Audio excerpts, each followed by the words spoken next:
আমার রব্বুল আমিন বলছেন সাথে সাথে 2 নম্বর গেল, 3 নম্বরে কোরআন তোমার জন্য কি? আল্লাহ বলছেন হুদাও ওয়া রাহমাতুল লিল মুমিনিন।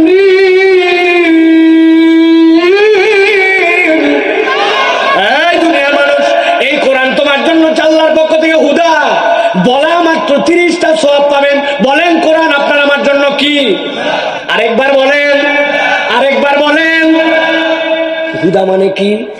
হুদা মানে হচ্ছে আপনার জন্য গাইডেন্স, হুদা মানে হচ্ছে আপনার জন্য পথ প্রদর্শন, হুদা মানে হচ্ছে আপনার জন্য পথ নির্দেশনা।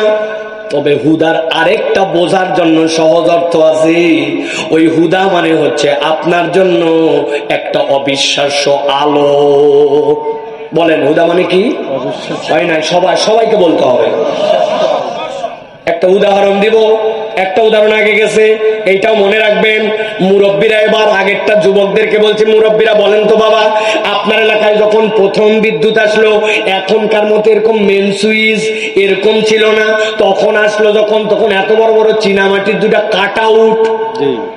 চাচারা একটু কথা বললেন আপনারা, কাট আউট, তাই তো? কাট আউট কোন জায়গায় থাকতো? ধরা ছোঁয়ার বাহিরে, একবারে বাড়ির কোণাত উপরের দিকে, বিছনার উপরে চেয়ার তুলে ওইটা খোলা লাগতো, দেখা লাগতো, ঠিক কিনা? হঠাৎ করে একদিন সন্ধ্যার পরে আপনার বাড়িতে বিদ্যুৎ নাই, খবর নে তো তোর চাচার বাড়ি কি? চাচার বাড়ির বিদ্যুৎ আছে। মসজিদে দেখতো, হ্যাঁ মসজিদেও আছে। কি আশপাশের সব বাড়ির বিদ্যুৎ আছে, আমার বাড়িতে নাই। এরকম হতো কিনা ভাই? মুরব্বী বুঝে ফেলছে কাট আউট করে গেছে মনে হয়। যাও, খুলছে, খুলে দেখে হ্যাঁ যা বলছিলাম তাই, ভিতরে তো তার নাই। সাথে সাথে ড্রয়ারের মধ্যে থেকে তার বের করে দাঁত দিয়ে ছিলে সুন্দর করে পেঁচায়া এপার ওপার লাগায়া এবার কাটা উটটা লাগানো লাগবে। ছেলেকে ডাকতে চাই, পিচ্ছে দিকায় উনার বেটাকে, এই টর্চ ধর, ধর টর্চ ধর, আমি কাটা উট লাগাতে যাবো, তুই এরকম করে লাইট মারবি ওই জায়গায়। উল্টা পাল্টা দান করিস না, কারণ কাটা উট লাগে যাতে যদি নখ ভিতরে ঢুকে খবর আছে কিনা বুঝেন মনে হয়। ছেলের দায়িত্ব দিছে, এই ধরে থাক। যেই না উনি টর্চ ধরছে, মশার একটা ধর্ম আছে, সন্ধ্যার পরে আলো যে দিক মশা সে দিক, ঠিক না? সাথে সাথে উনি এই না টর্চ ধরছে, সুন্দর করে যেই না টর্চ ধরছে, একটা মশা ভঁ ভঁ করতে আসতে আসতে হাতের মধ্যে কামড় দিয়েছে। ওই চিন্তা করছে অন্যদিন তুমি অন্ধকারে বসাও, আজকে চোখের সামনে কামড়, বাম হাত উজু করে ডান হাতে, যেই না বাড়ি দিয়েছে, টর্চ গেছে নড়ে, আব্বা তো গেছে কাটা উঠ লাগাতে। বাপ চিল্লাছে, টর্চ নড়াস কেন? আব্বা মশা। বলছে বলদ, এক মশা মারতে যাই তো তোর বাপে ছাড়ছিলি, ঠিক কিনা? এই একটা টর্চ যেটা অন্যকে ধরায় দিয়ে আপনার কাজ করতে হয়। এবার আরেকটা টর্চের কথা বলি, জীবনে দেখছেন কিনা? দাঁতের ডাক্তার, কানের ডাক্তার, অপারেশন থিয়েটার, খনির ভিতরের কর্মী, ওদের কপালের মধ্যে এরকম করে একটা সুন্দর করে বেল্ট বাঁধা থাকে। বেল্ট যেটা দেওয়া থাকে পিছন দিক দিয়ে টাইট, সামনে জায়গায় টর্চ লাগানো।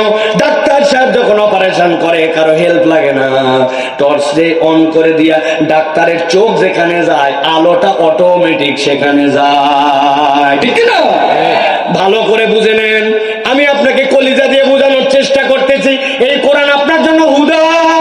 আপনি কোরআনকে যদি ধারণ করেন, আল্লাহ বলছেন ওয়ানাফাকতু ফীহি রূহি, আমি তোমার মধ্যে আমার রূহ ফুৎকার করে দিয়েছি। আর প্রথমে আলোচনা শুরু করেছি যাদাতুহুম ঈমান, আপনার মধ্যে যদি ঈমান থাকে, আপনি গাইবান্ধার রোডে উঠছেন, উঠার পরে রংপুর যাবেন, উঠার পরে ঢাকায় যাবেন, রাস্তায় কিছুদিন যাওয়ার পরে 3 কোণে এরকম সাইনবোর্ড, ডানে চলেন বামে চলেন, সামনে স্পিড ব্রেকার, সামনে সরু ব্রিজ, বলে কিনা? আপনি যেই না ডিপার ফেলছেন, মোটরসাইকেল তো চালান আপনারা, ডিপার ফেলার সাথে সাথে ওটা ফক ফক করে আলো জ্বলে উঠছে, বুঝে থাকলে উত্তর দিতে হবে ওর ভিতরে কি আলো আছে না। কিন্তু এটা রিফ্লেক্টর স্টিকার, ওর উপরে আপনার আলো পড়লে ওইটা জ্বলে ওঠে। কোন ব্যক্তি যদি হৃদয়ে কোরআন ধারণ করে কোরআনের পক্ষের লোক হয়।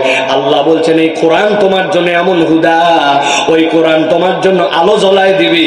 ওই আলো কেবল দুনিয়ায় নয়, ওই আলো কবরে, ওই আলো মিজানে, ওই আলো হাসরে, জান্নাতে ঢোকার আগ পর্যন্ত এই কোরআন তোমাকে ছাড়বে না। সুবহানাল্লাহ। বলেন তো তাহলে, বলছে কোরআন বেসিক কয়টা উপকার দেবে? কয়টা?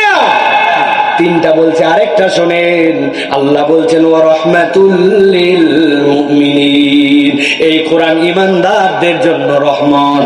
আল্লাহ নিজেই ব্যাখ্যা করেছেন অন্য আয়াতে, ফাযাক্কির ফাইন্না যিকরা তানফাউল মুমিনিন।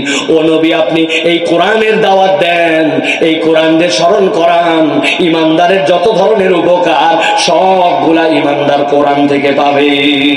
সুবহানাল্লাহ। তাহলে এই ভর দুপুরে একদম তিনটা মাথার উপরে খাড়া সূর্য, এই সময় যারা আমরা কোরআন শুনতে আসলাম, এবার বুঝে থাকলে বলেন এটা কি লাভ আছে না নাই? বুঝে বলবেন কিন্তু লাভ আছে না নাই? তাহলে এই সময়টুকু আমাদের অবহেলায় নষ্ট হচ্ছে না। অনেকেই বাইরে ঘুরতেছে, এখনো জীবনে পাঁপড় দেখে নাই, বেলুন কিনে নাই, জিলাপি খায় নাই, মেহমানের বাড়িতে বেড়াতেও জীবনে আসে নাই, ঘরের মধ্যে আড্ডা দিচ্ছে, মোবাইল টিপতেছে বাহিরে, আর চিন্তা করতেছে ভিতরে যারা গেছে এদের কাম নাই, দিন ইসলাম সম্পর্কে কিছুই জানে না, আমরা এতই জানি, ওই জন্য বাহিরে ঘুরি। আছে কিনা? ওদের ঠাসে ধরে যদি জিজ্ঞাসা করেন, অনেকগুলো আছে জিন্সের প্যান্ট, স্টাইল, মাথার চুল 3 তালা, আর স্টাইল মারে ঘুরে বেড়াচ্ছে। ওকে জিজ্ঞাসা করবেন গোসলের ফরজ কয়টা, দেখবেন আটকায় গেছে, থতমত করে বলছে 3টা। এরপরে ঠাইসে ধরছেন কি কি বল, বলছে জানা আছে। কিসের জানা আছে বল? বলছে লুঙ্গি, গামছা, বদনা। শুনে দেখেন, ধরে দেখেন। হাসলেন আপনারা? আর যারা হাসলেন তাদেরকে যদি আবার বলা হয় চাচা আপনার কমন পড়ছে জন্য হাসছেন, আপনি একটু বলেন তো সালাতের ভিতরে বাইরে ফরজ কয়টা, ওযুর সুন্নত কয়টা, নামাজের সুন্নত কয়টা? বলবে ইমাম সাহেব জানে। আর যদি তেরা বুড়া হয় তাহলে বলবে তোর বাপের বিয়ে খাইছি আমি, বেয়াদব। কোন প্রশ্ন মুরব্বি করা লাগে জানো না? আমি আজকাল থেকে নামাজ পড়তেছি নাকি? ওনাকে বলছে দাদা তাহলে বলেন তো ওয়া তাআলা জাদ্দুকা মানে কি? নামাজের ভিতরে যে সানাতে পড়েন, বলছে থাপড়ায় দাঁতের পাটি ফেলা দিল, বেয়াদব। গ্রামটা বেয়াদবে ভরে গেল। কোথার থেকে একটু মাদ্রাসায় ফটর ফটর পড়ালেখা করে এসে সানার অর্থ ধরে, বেয়াদব। বলবে কি না? এই সকল আলগা বাইরে লাভ নাই ভাই। বেয়াদব বেয়াদব যা বলতেছেন এটা ল্যাক অফ নলেজের কারণে বলতেছেন। আপনার যদি জানার আগ্রহ থাকতো শিখে নিতেন, আর জানা থাকলে তাকে বলে বলতেন শুধরায় দে বাবা, ঠিক আছে কিনা। আপনি জানেনও না, জানতেও চান না। এই পার্টি আমরা হ হ করে ঘুরে বেড়াচ্ছি, এখান থেকে ইউক্রেন রাশিয়ার যুদ্ধ চলাচ্ছে। ওরে মুরব্বীর ভাব রে বাপ। ক্রিকেট খেলা দেখে বলতেছে এই বলরটা যে কি জন্য নিছে, একবার দিয়ে অমুক প্লেয়ার এক নিলে ভালো হতো। ওরা যারা আছে ওরা সিলেক্টররা সব ঘুষখোর, ওরা কাক নেওয়া লাগবে কাক নেওয়া লাগবে না তাই জানে না। মুরব্বী 70 বছর বয়স, পান চিবাতে চিবাতে চায়ের দোকানে এরকম বড় বড় লেকচার মারে ক্রিকেট খেলা দেখে। কিন্তু উনাকে যদি বলা হয় চাচা আশারায় মুবাশশিরার 10 জন যে নবীজি এক বৈঠকে জান্নাতের ঘোষণা দিয়েছেন, ওইগুলোর নাম একটু বলেন তো, চাচা শেষ। এরকম চাচা আমাদের গাইবান্ধাই নাই। বুঝে বলেন কিন্তু, আন্দাজি জোর করে বলেন না। আছে কেউ ভাইরা? অতএব কোরআনের মাহফিলে আসার দরকার আছে কিনা? আমরা যারা আসছি আমরা তাহলে বেনিফিটেড তো ইনশাআল্লাহ। কিছু সময় বসে থাকলে ইবাদতের সওয়াব পাবো ইনশাআল্লাহ।